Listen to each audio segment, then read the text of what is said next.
Welcome, my dear students. This is the second lecture in management, the second lecture. And today we will talk about the classical school and the behavioral school and the modern school of management, the three main schools in any textbook. So we will first start with the classical school, then we'll go to the behavioral school and see also about Max Weber. We'll see also about the Chris Argyris, and we'll see all those scientists who added to the managerial science. Let us go and see, let us share the screen and go and see what we have today here. Okay, so as a start itself, the classical approaches to management include scientific management, administrative principles management, and the bureaucratic organization, the bureaucratic organization. Those are the three main figures of the classical management schools. So like here, we put it in a graph, like you can see here, the scientific management, and the father of this management is Frederick Taylor. And he's called the father of the scientific management.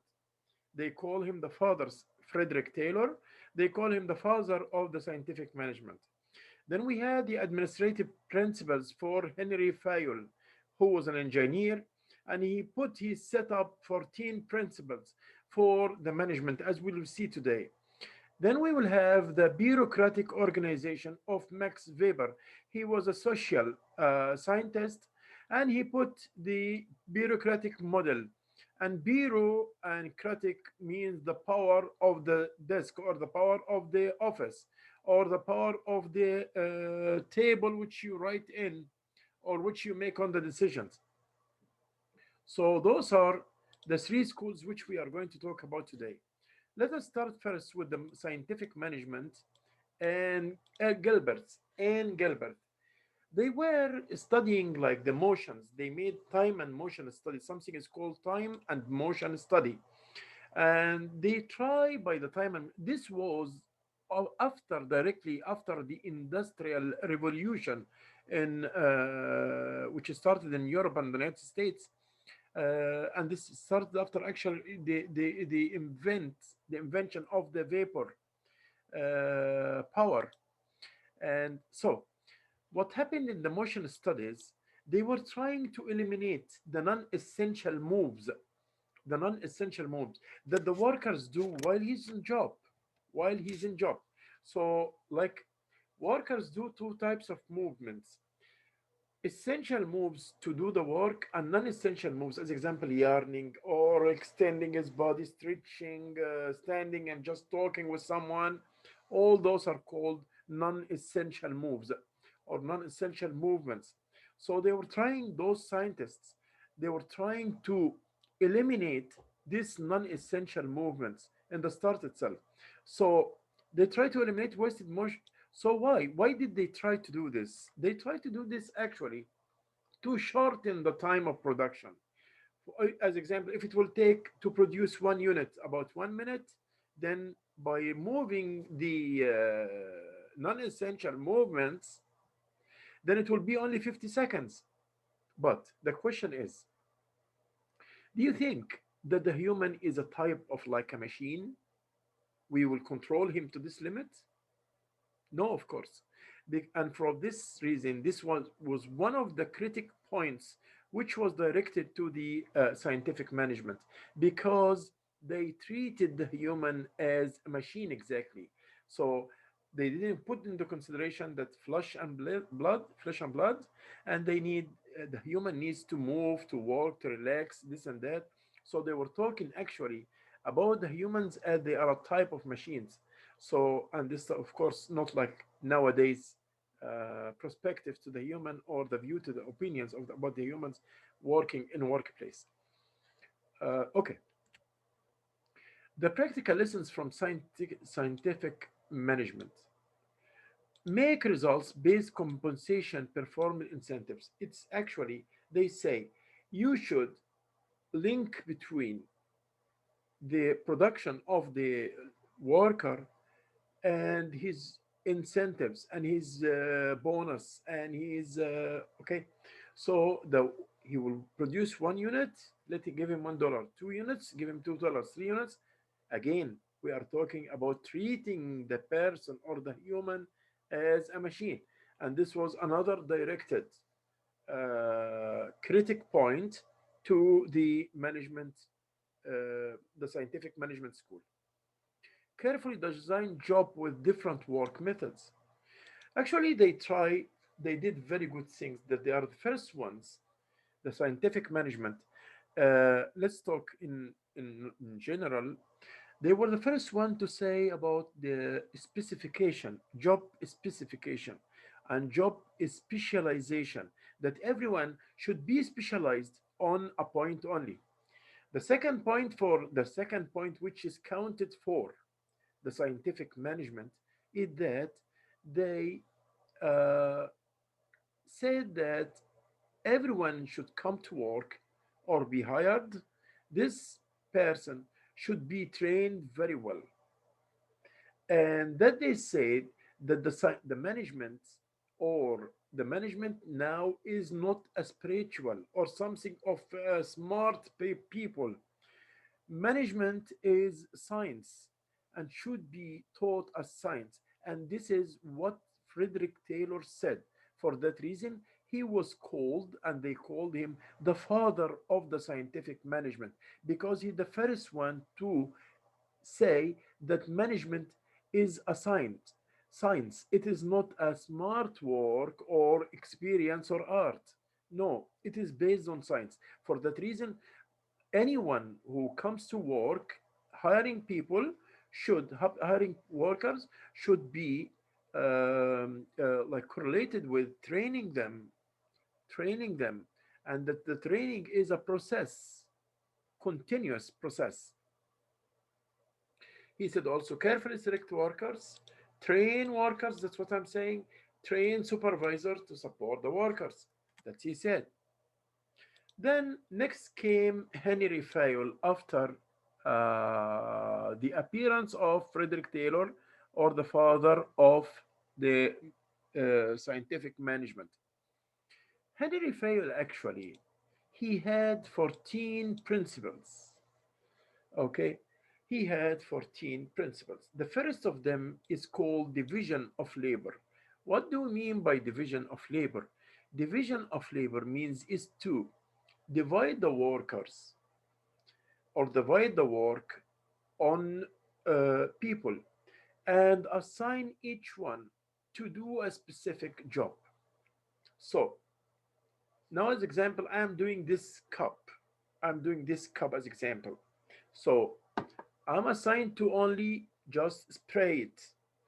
Okay, other guys to configure it, other guys to do. So division of labor means that the whole work should be divided on the workers or on the laborers or on the employees, uh, to like cut the work, the main work, into sub objectives and allocate each mission or duty on one of the people.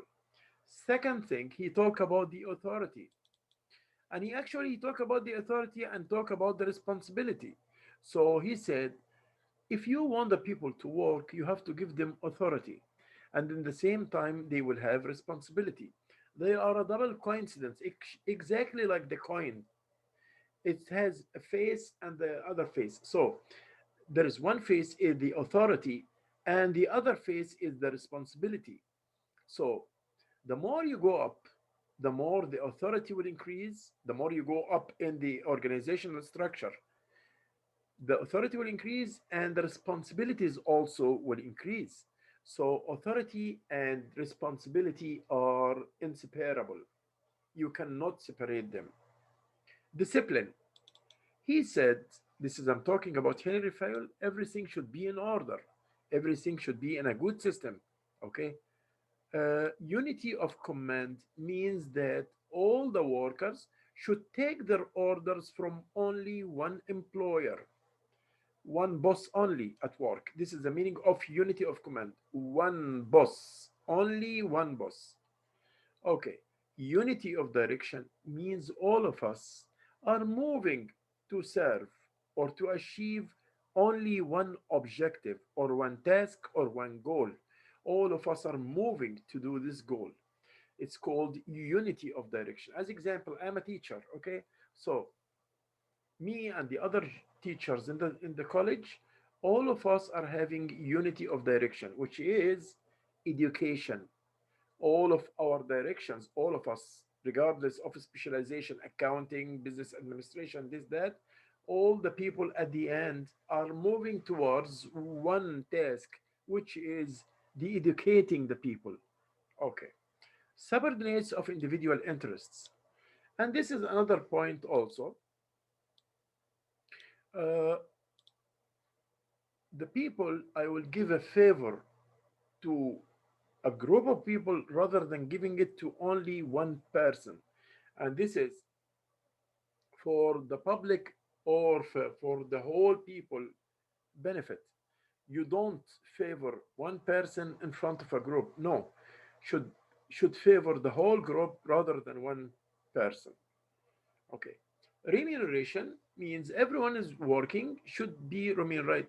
Means you will give him his incentives, his motives, his pays. So he, based on what his merits and based on his experience and based on his work. So you should remunerate him.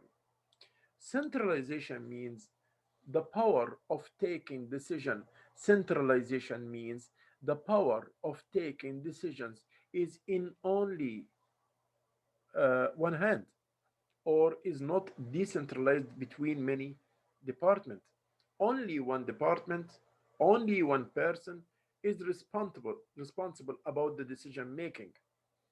It's called centralization. Scholar chain means the hierarchy. And hierarchy, it looks exactly like the police system, like the army.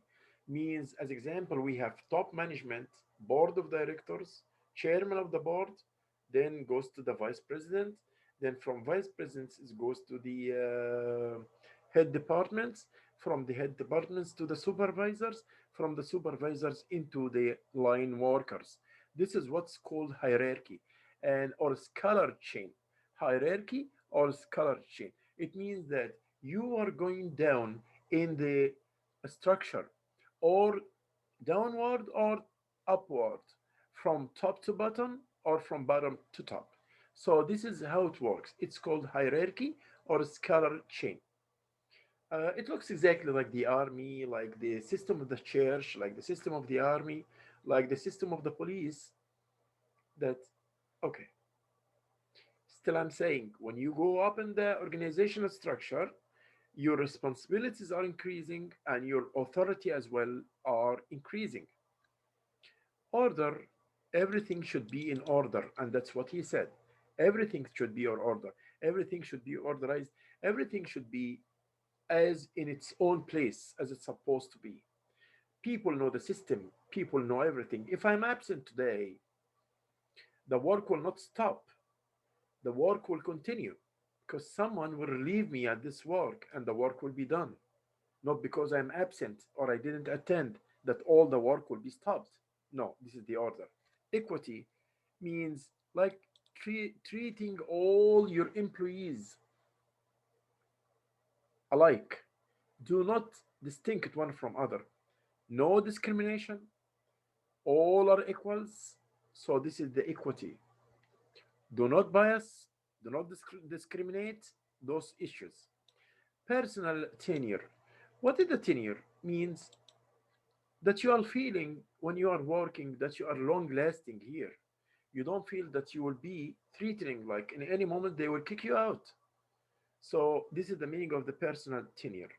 Initiative means create the initiativity in the people who are working with you, encourage them to say their opinions, let them tell you to express. I might ask you and tell you, hey, this way I can work more better if I stayed here. I think this machine, by this way, if we put this machine like that, then it will increase the productivity. I prefer that this should be, the light should be here, more focus on this, on the, whatever, any new ideas. Because when you encourage the people and just like, even by smiling in their faces and telling them, yes, you are right, or something, you are encouraging them. So they will get their maximum of their best. They will try to do the maximum of their best just for getting out, to get out of them all capacity of the invention, how to invent. Spirit de corps, it means it's a French, actually, because Henry Fayol was a French guy, so it's a French expression. And spirit de corps means one thing. Spirit de corps means the working in the team work, working as a spirit of a group. We all one, all in one. This is the meaning of spirit de corps. We are working a team. We are all love each other. We all like each other. We all respect each other. We all have only one task is our achievements, our goals, to achieve our goals. We are all in one. This is the meaning of spirit decor. This was about Henry Fayol, the second very important person scientist in the classic school of management. Now the time come to the third scientist, which is very important in the classical school, and his name is Max Weber or Max Weber. Actually, he was a social German social scientist, but he led or he put for us some norms as benchmark in the management schools. We get benefits of what he wrote in the managerial schools. So he had a very important model that is called the bureaucracy. What is the bureaucracy? An ideal, intentionally rational, and very efficient form of organization. He based the model on the rules. Some people call the bureaucratic of Max Weber, they call it the red tape. They call it like this, the red tape. Actually, it's based on a very logic principles in order and about the authority. So what did he say in his bureaucratic model that I'm talking about Max Weber? What did he say? His model is based on impersonal, means no persons. I'm not going to the job because I'm writing my name and that's it. If I'm absent, that means everyone is confused. No, the job is not a private of mine. No. Career managers, clear division of labor. And the division of labor is very important. You know what you are doing. You are doing this job. Tomorrow I want to say to you, no, no, no, no, no, no. Come work in this part. No, no, no, no, no. Come work in this part. No. Every day you are doing the same job, division of labor. And that the labors should be the main task, the core of the division of labor is that the main task is divided into subtasks. And every subtask of them is allocated to a person. So everyone know his job is very specialized. Why? Why shall we be specialized? You can try it at home. If you are printing on the computer, as example, if you are using typing, when you are very specialized, like you type too much, you do the same thing for a long time, then the speed of your hands, your fingers in typing will be faster and faster and faster. So, what is the use of this? You will shorten the time of the production. You will shorten the time of the production. In return, when you shorten the time of the production, you will reduce the costs. Logically, this will increase the profits. So this is why he talk about the division of labor. Everyone should be specialized in a point or in a task or on a part of the task. And that's it. So this will increase his skills in doing this job, will raise his skills, will shorten the time to finish the job, and at the same time, this will increase the company's profit because time is money. Okay. Promotions based on merits.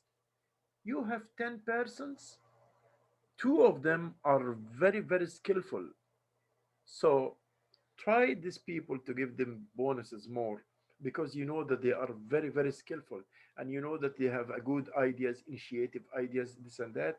So in that case, okay, formal hierarchy of authority. And we talk also, Henry Fayol talk about the hierarchy, and Frederick Taylor talked before them about the hierarchy.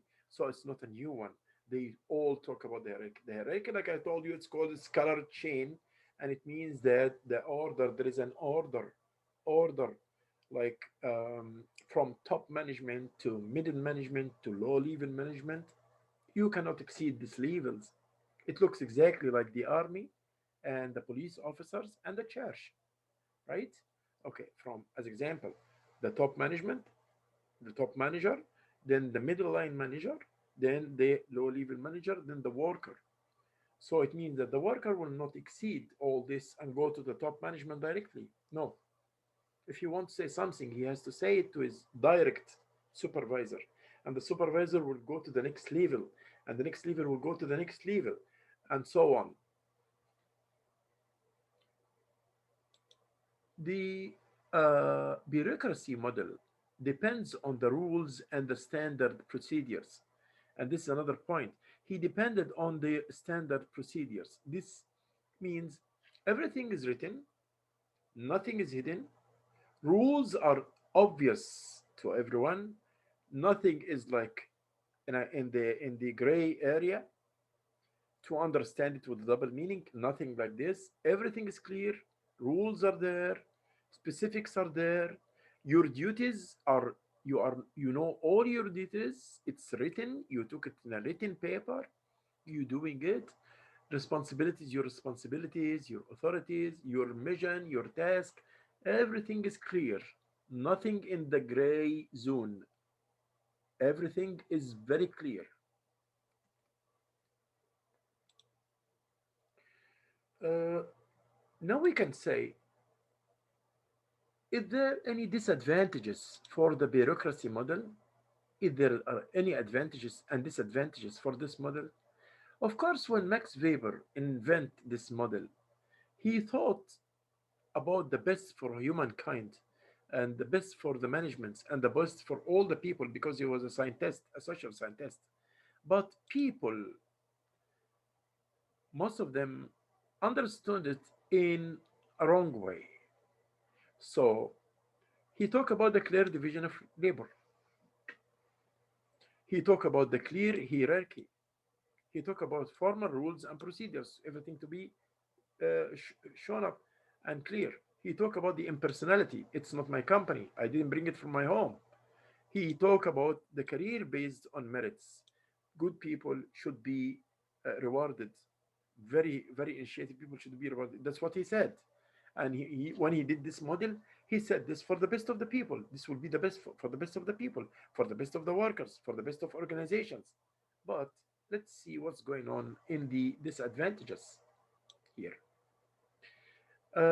Actually, because of the red tape, there is a excessive use of paperwork. And the point is that the people, we call it the switching in the ends and means.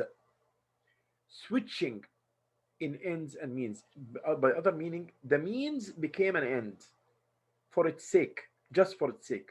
The means the way to do the something became an end for its sake itself. As example, if you go to some, especially in the third world, our third world, if you go to some places like organizational units or governmental non-profit units, and you ask for something, then he will tell you, eh, and by the way, photocopy your ID and bring it back.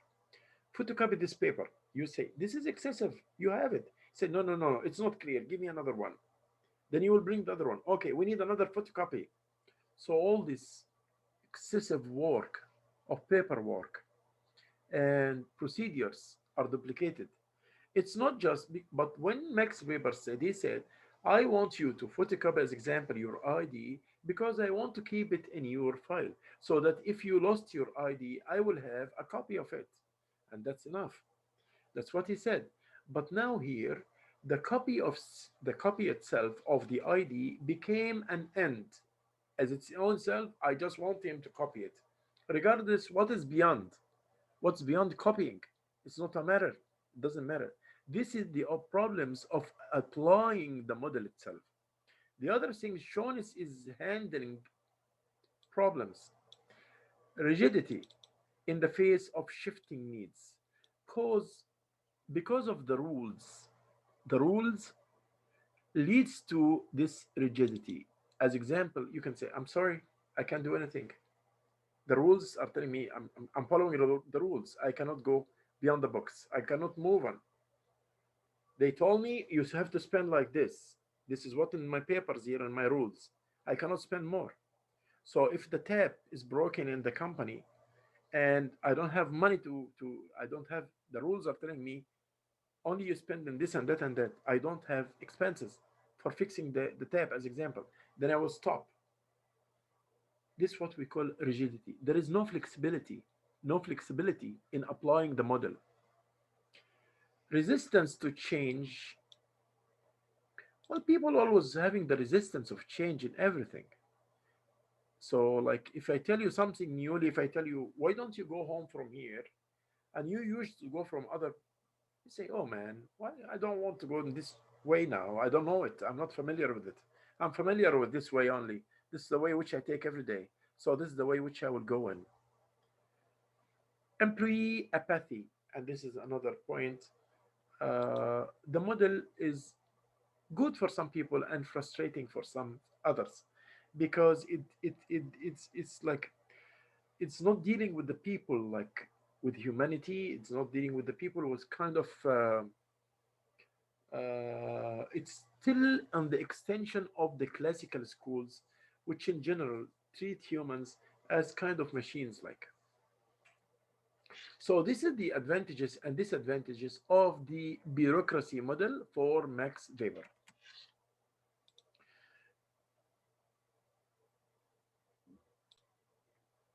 So next in the list, our list today, after we finish the classical school, now we'll move on to the behavioral management or behavioral school of management. This school in general, they give more concentrate and they focus more on on the human, uh, the human being because they consider them the main important and the most important factor of production.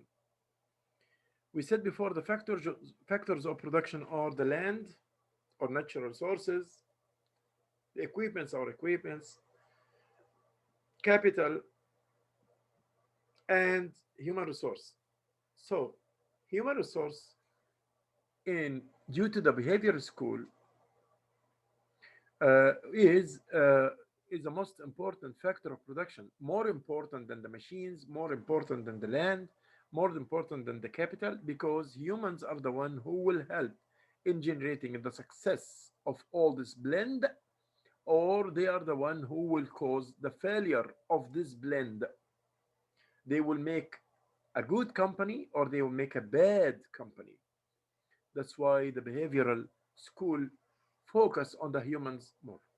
What we'll see in the human resource management that they said they did the Hawthorne studies, and you can see a video about the Hawthorne studies.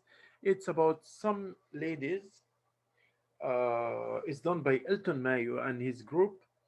Elton Mayo was a professor and his group, and they made a research on one of the factories of the telephone. The factories to assembling the telephones, and he divided them in two groups. One group was in isolation, and the other group was the test group. And he asked them some questions.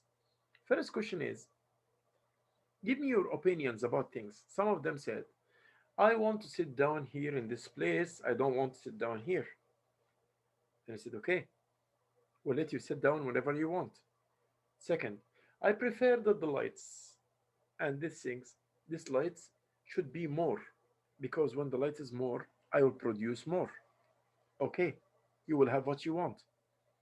Third one said, I need, instead of taking half an hour as example, I need two breaks. Each break is 15 minutes as example. Let's say.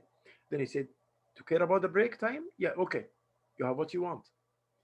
Others say, this supervisor is just, I don't like him so much. Could you please change the supervisor for me? Because the supervisor, whenever I ask him something, he neglect me, or whenever I ask him about a better way to do the job, he just like ignoring me. So could you please change him with another one who can listen to the people and hear what they want and these things? So this school basically is concerning with the human needs and giving the human more concern than the classical school did. Okay, so what happened is that Elton Mayo told them he will put the lights, increase the light. He was checking. It's like the classical people said, when you care about the materialistic conditions of work, like lighting, ventilation, this and that, productivity will increase. That's true. Because that's what the classical people said.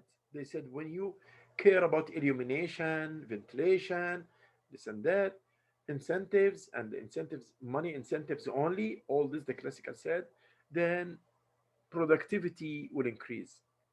He was just asking if that the classical was right in this point. They were right. Okay. So what happened that he let the people share him the ideas, the girls who are assembling the phones. He let them do whatever they want. He ever changed for them the supervisor. Okay. He let them sit wherever they want to sit. He allowed them to say their own opinions. Then he told them, hey guys, I will raise the light level. But actually what he did, he didn't increase the light level. What he did is decrease the light level.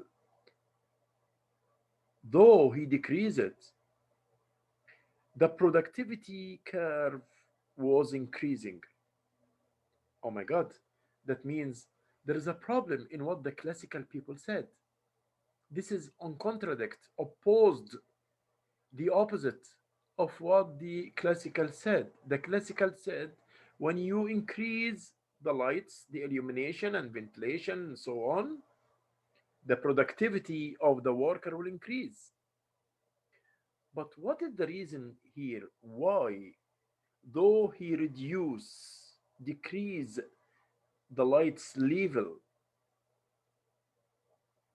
and the illumination, though he decreased them, but the productivity so far rapidly increased. What happened here?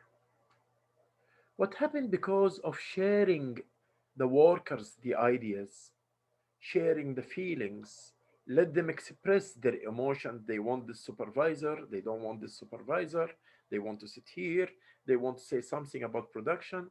Sharing the ideas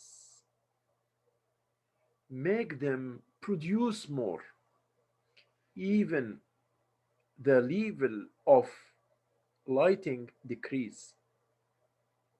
So what he said, what the behavioral management said, they said we should give more concern to human being working. We look to them as humans, not as machines. Exactly the opposite of what said in the classical school. They care about the worker as they care about the work. They should. This is the behavioral school.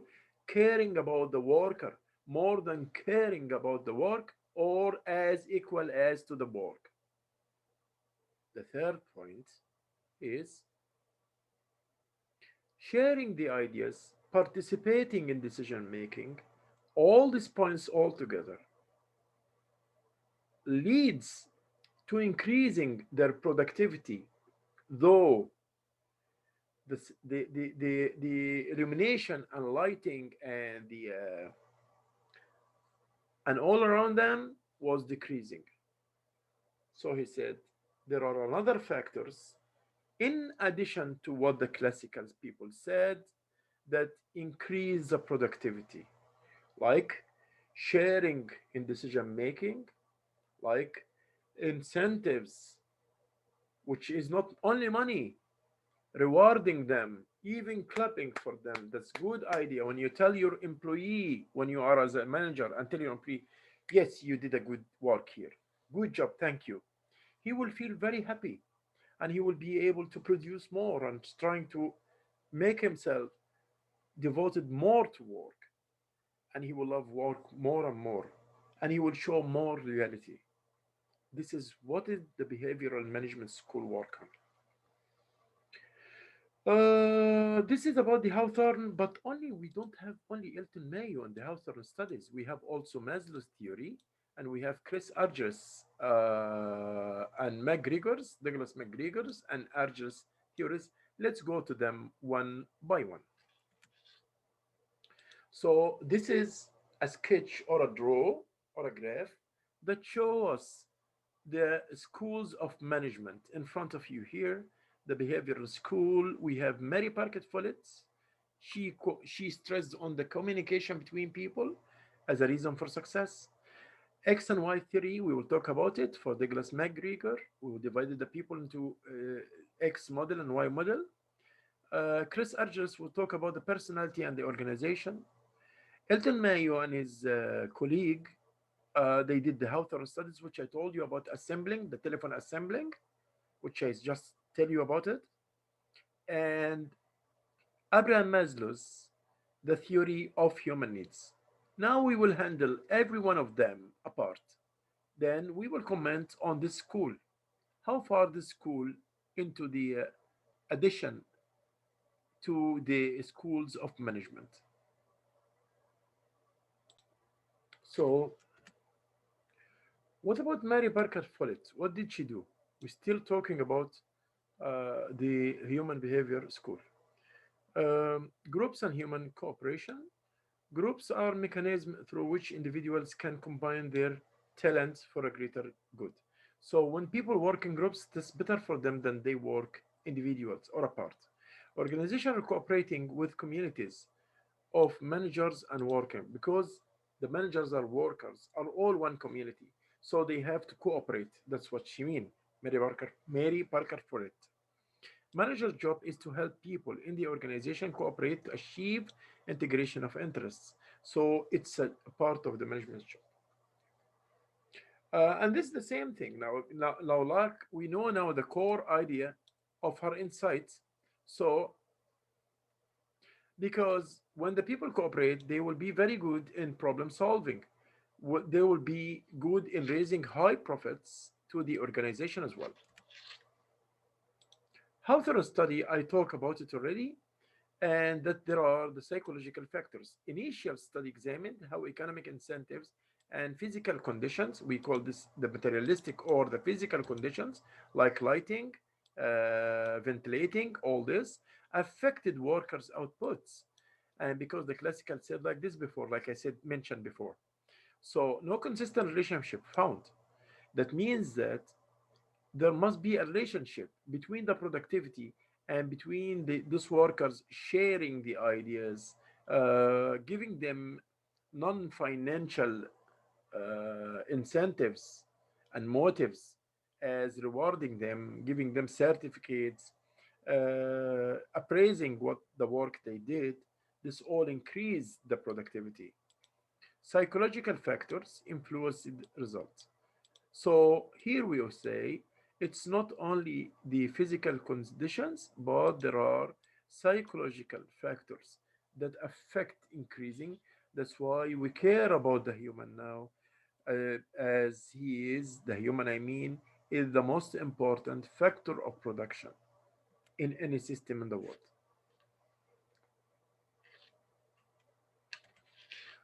This is still we are in the Hawthorne, which I mentioned. Now we go to Maslow's theory.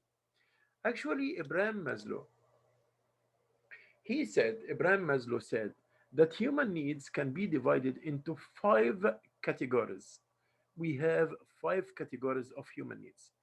The first one is the physiological needs, or we call it the survival needs. Survival needs are like, as example, as you can say, as food, shelter, clothing, drinks, getting married or sex, all those we call it physiological or survival needs.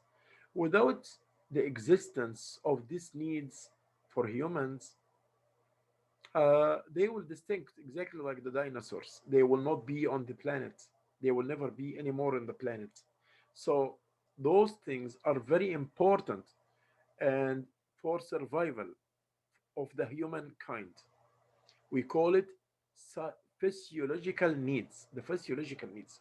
So the second thing is the safety needs. And actually, safety does not mean police and security and like what you know, but safety here means that you are feeling safe for your future in a broader meaning. It means that you are feeling safe for your future. As example, if you have two jobs, one job, now you have to choose one of them. The first job is with 5,000 Canadian dollars. It's only for 1 month. Second job is $1,000 Canadian, but for eternity, for the whole life. Which one you will choose? Don't tell me you will choose the $5,000 and hit and run. No, you will choose the second one with the $1,000 and for eternity or long life. As you are leaving, you will take this salary till you get pension or whatever.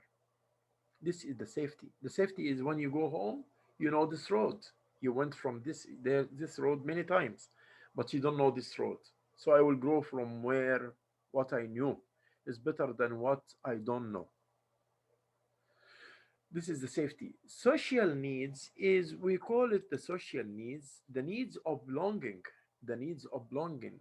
We are all social characters, or yeah. So we don't live in isolation. We don't like the isolation. People for people, and social means that we always tend to make relationships. What is the relationship? Social relations like brotherhood, my brother and my sister, my father, my mother. This is a part of the social system. Then my friends, my family, my extended family. Then after this, my out society. All those we call social needs, the needs of belonging, the love, your wife, your girlfriend. All this is social needs. Then comes after this steam. Steam means how you want to see the people. You how the, what is the like? Let the people be your mirror.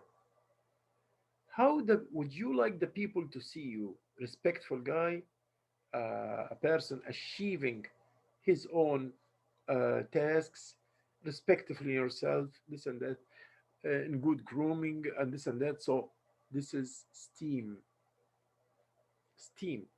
And the last thing is self-actualization needs.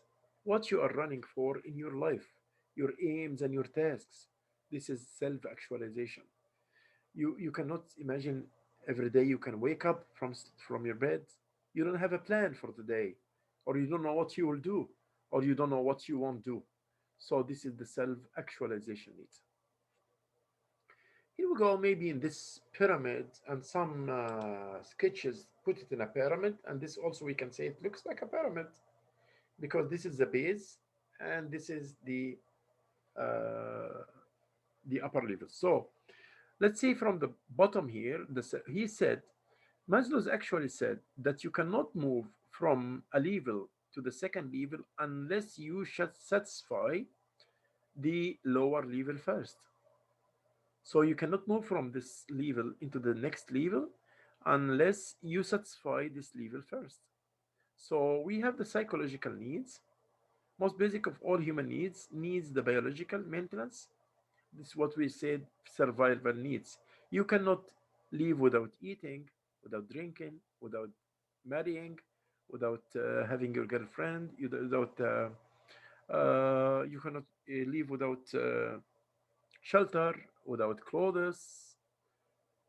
Okay. Safety needs, second one, need for security protection.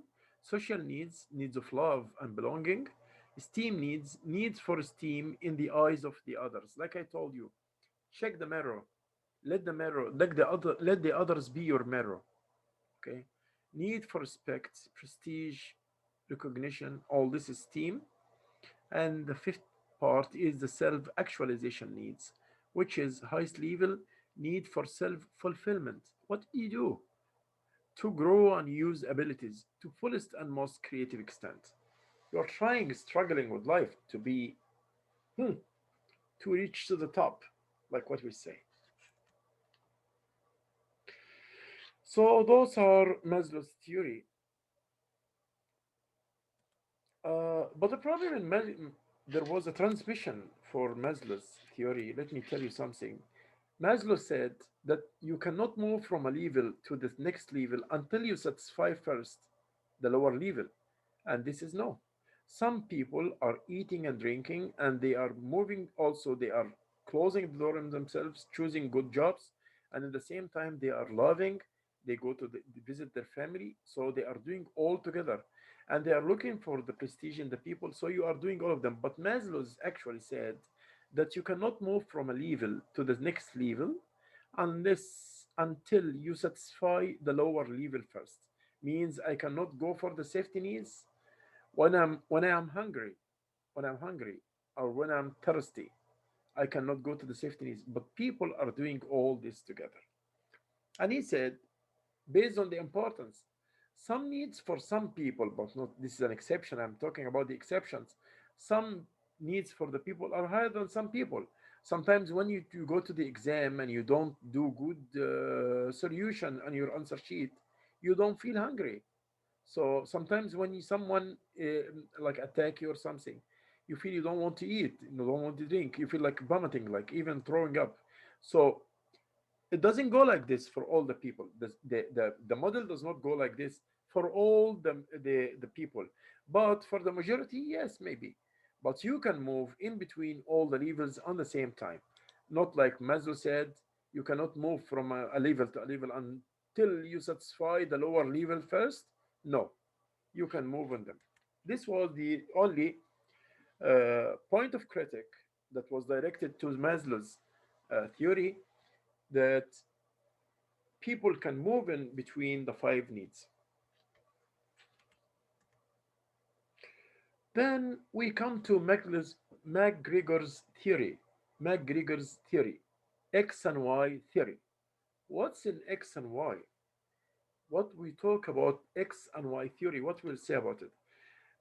We have Douglas McGregor said, I can put the people in two categories. I will call the first category X and I will call the second category Y. And he said that the based on the characters of the people, I will divide them into two on the opposed or on the contradictory. They are totally contradicted. They are opposed to each other. If A like this, B is the opposite. Let's see what did he say. He said that the model X of the people dislikes work. Dislikes work. He don't like to work. He lack ambition. He don't want to. He said, "Oh, if he got $2, he will go and sleep." He would say, "As long as I got the foods, as long as the food in the table, that's fine. I'm good. I don't want anything else." Irresponsible. Those kind of people are responsible as well. Restrict change. This is another point. And prefer to be led. Led means directed by someone. They are dominated. They are they like to be dominated. They like to be directed by someone. Someone direct them, but they cannot do the work from their own selves by themselves. No, they need always someone to direct them to do the work or to the right path. But then the people told him, "Come on, are all the people like this, Douglas? All the people like this? All the people are so bad to this limit? They don't carry responsibility. They don't want to do jobs. They don't. Is all the people like this?" Then he said, "No, no, no, no, no. Then get angry. We have also another kind of people, which is Y theory." What did he say about Y theory? He said that the people are the opposite of X, entirely the opposite. He moved to the other side. What did he say then? People, here he said dislike work, but here he said that the people are willing to work, capable of self control, but here he said lack ambitious, willing to accept responsibility. Here he said they are escaping out of the responsibility. imaginative and creative here, the people, but here no. Here no, they want to be the same, they don't want to change, they want to be always the same they are. But here, no, no, no, no, no, no. They are trying always to imagine and to do something new. And okay, here the people in X, people prefer to be led, but in Y, uh, they don't need any direction. Leave me, I will do the job. You don't care about me, I will do the. I know my job. I know what to do. So leave me, I will do it. So this is on Y theory. Of course, people like in between, and there's he didn't say there is a gray area. He said only there is a white or black areas, but there is no gray in between them. Then we come to Chris Argyris theory of adult personality, and we will talk about Argyris. Traditional management principles and practice inhibit workers' maturation and are inconsistent with the mature adult personality. Management practices should accommodate the mature personality by increasing task responsibility. Actually, it is extension to the part of Y theory of Douglas McGregor, or increasing task variety, or using participative decision making as well. So those are the points which I want you to take care about when you talk about Chris Argyris, when you talk about Douglas McGregor on their models. Now, things, especially after World War II, has been changing and has been changed a lot. And we will find today, in our world today, things are different than what happened before. After World War II came the quantitative management school and came the new scientists who add every day to the management. But one thing I want to tell you, my dear students, one thing I just want to tell you here is that whoever comes build upon the ancestors or who preceded him. By other meaning, the new classical build on what the classical said. They respected what the classical said. They did not say they are wrong, but they say, in addition to what they say, to what they said, or what they comment or recommended, I will add these points. Blah blah blah. Every scientific school in management comes, they do not erase or delete or abolish or discard what the X schools denoted or said about or clarified. They add to it. They add to it. So every school will add to the preceding school of the management. So yeah. So let's say talk about the modern management foundations and look at what they are and how they help the management development of the management. Let's see the quantitative analysis and tools. It's digits, like any digits, like the digital world which we are living today, that when we make our decision not based on subjective but on quantitative, it will be more rational decision using math, using operation research, using all kind of quantitative approaches into help in decision making. Okay, especially in social sciences like the management, that will be fine. So system views of organizations, contingency thinking. Contingency is based on the situation itself. You cannot say always that you will do this in this time or when you face this situation. Look at the situation itself and it will tell you when I will work X, when I will work Y. Okay. As example, let me give you an example. If the democratic leader, a leader in a company or organization, and he is very democratic, he will never take any decision unless he go to the followers, unless he go to the employees and tell them, come, let's make a decision and see the votes. Okay, this is very democratic leader. But think about if there was a fire in the building, will he go and say, no, no, no, no, I won't take any decision until I get the people and we will vote for calling the fire department or no? Will you do that? No, he will be very autocratic in that leader, and he will give orders and say, quickly move here, here, here, quickly move, and he will work in fast orders. So based on the condition and the circumstances, and that's what this theory is talking about. Commitment to quality learning organizations, evidence-based management.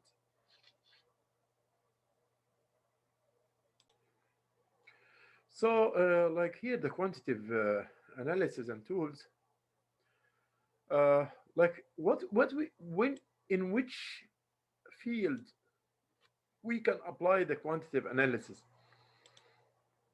in mathematical forecasting when we're forecasting about the manpower in the future, when forecasting the production volume, so we can use it. Network models as well. This is called Gantt chart. It show me what are the common areas. As example here, uh, architects, it will take from week 3 to week 9 as example.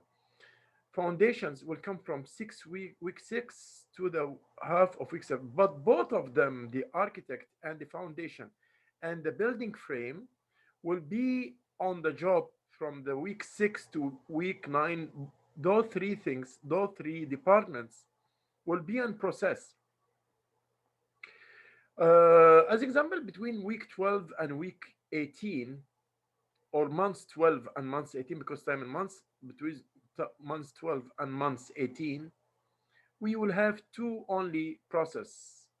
Building the frame that will be ended in, as example, on months 14, but building fixtures will complete till months 18, then it will complete to months 24.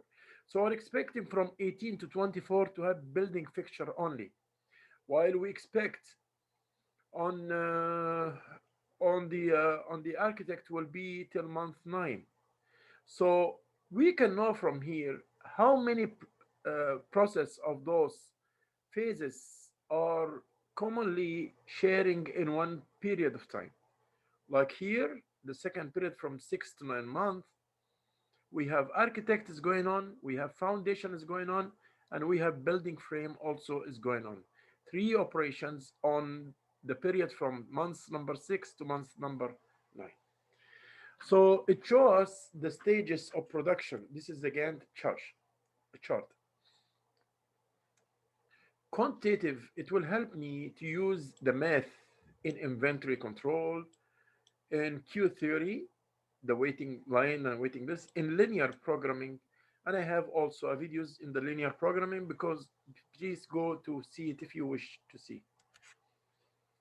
Uh, we talk about the system and the subsystems and open system before when we talk about the open system organization. And we said that organization is a process. Like here we said the inputs, then this is the process, then this is the outputs. Inputs, the supplier bring for us the inputs, and the outputs we direct it to the customers or the consumers. And here is all the process. So the organization is working in a network, a big network now. It's very hard than it was before. Accounting, information technology, operations, purchasing, marketing, all those are working together so that it will process the inputs into outputs. Like I told you, the contingency thinking, no one best way. This is what I want you to focus on. No one best way to do the thing. No one best way to manage. Never. Always based on the situation, based on the condition which you have. You are acting based on what you have, on the condition or the circumstances which you have. Right? What is the total quality management or TQM? Total quality management, it tell me that you only don't focus on the quality in one part of the phases of production, but you have to focus on the quality in everything, in all the stages. Okay. It is comprehensive approach to continuous quality improvement for total organization. Create context of the value chain. So every step you will care, even after you deliver the goods or services to your customer, you have to care about the quality. You have to still check, like as example, after sales maintenance, you still, and then you will survey the consumer and ask him, you will direct a survey to him and ask him, are you satisfied with my products? What are the things you think it's missed in my product? How can I improve my service to you? Do you have any suggestions? So the total quality management is ongoing process. It never stop. The ISO is a certification that you are applying the total quality management standards. We have two kinds of ISO. We have ISO 9001 and 914001. 9001 is for the quality of the product. 14001 is for the environment. So just remember those two. So refine and upgrades to the ISO standards. Continuous improvement, like we said, the quality management means importance and continuous improvements in the products. Knowledge management is what? Knowledge management is the process of using information technology to achieve the success. No one can deny the role of the technology nowadays, and it's increasing rule. It's increasing actually. Learning organizations, mental models, personal mastery, system thinking, shared visions, team learning. So this is what we have to take off care of today. The evidence-based management, organization that consistently achieve excellence while creating a high quality of work environment, involves making decisions based on the facts, hard facts about what really works. So today we talk about this is the last point, the evidence-based positive human resource management practices. What you have to do for your humans, you have your human resource, you have to make them secured, you have to be very selective in hiring, and good people only you will have in your company or your organization. You will work in a team which will be self-managing. Team means you are not ordering or directing them. You tell them the objective and how to reach it, and they will do it. High pay based on merits, just the good people, the very, very good people, the hard people working, they should be distinct, and they should be uh, rewarded more than others who are not working. Training and development is a continuous process, reduce status distinctions as well, shared information. So uh, it's very important to share the information, because between you and the management, between you and the lower levels of management, sharing information is very important between the top management and the lower levels of management, because without this operation, you won't make a good decision, because the good decision is based on good information. If I have a good information or I have a good data, I can make a good decision, because decision is based on the information. And the information will never be in the right time, a right place, and correct, unless it was shared, or until it is shared between all the managerial levels. The flow of information should be very high between all the managerial levels, because this will help in the improving the decision making. Thank you for listening. Please don't forget to subscribe and like if you like it. Thank you so much, and see you in the next videos. This is Dr. Osama Kashwa. Thank you. Have a good night. Bye bye.